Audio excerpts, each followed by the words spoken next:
പഠനത്തിനായി തിരഞ്ഞെടുത്തിരിക്കുന്ന വിഷയം ഭൂകമ്പ അലാറമാണ്. പ്രകൃതി ദുരന്തമാണ് ഭൂകമ്പം. ഭൂമിയുടെ പുറംതോടിലോ മുകളിലെ ആവരണത്തിലോ പെട്ടെന്നുള്ള ഊർജം പുറത്തുവിടുന്നതിനാൽ ഭൂമി ചലിക്കുന്നതിനെ ഭൂകമ്പം എന്ന് പറയുന്നു. ഭൂകമ്പത്തെക്കുറിച്ച് മുന്നറിയിപ്പ് നൽകുന്നതിന് ഉപയോഗിക്കുന്ന ഒരു സംവിധാനമാണ് ഭൂകമ്പ അലാറം.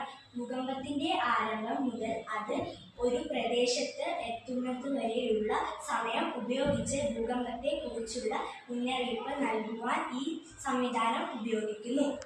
അലാറം സംവിധാനത്തിൽ ഒരു സെൻസറും അലാറവും ഉൾക്കൊള്ളുന്നു. ഭൂകമ്പം ഉണ്ടാകുമ്പോൾ സെൻസർ അത് കടത്തുകയും അലാറം സംവിധാനത്തിന് ആദേശം നൽകുകയും ചെയ്യുന്നു. ഇതുവഴി ആളുകളെ അപകടത്തെക്കുറിച്ച് അറിയിക്കും. ബാറ്ററിയിൽ കണക്ടർ ഘടിപ്പിച്ച് കണക്ടറിലെ ബ്ലാക്ക് വയർ ബസറിൽ ഘടിപ്പിച്ച് ബസറിന്റെ ബാക്ക് വയറുമായി ഘടിപ്പിക്കണം. ബസറിന്റെ റെഡ് വയർ സ്വിച്ചുമായി ഘടിപ്പിച്ച് സ്വിച്ചിന്റെ മറ്റൊരു ഭാഗത്തെ റെഡ് വയർ സേഫ്റ്റി പിന്നുമായി ഘടിപ്പിക്കണം.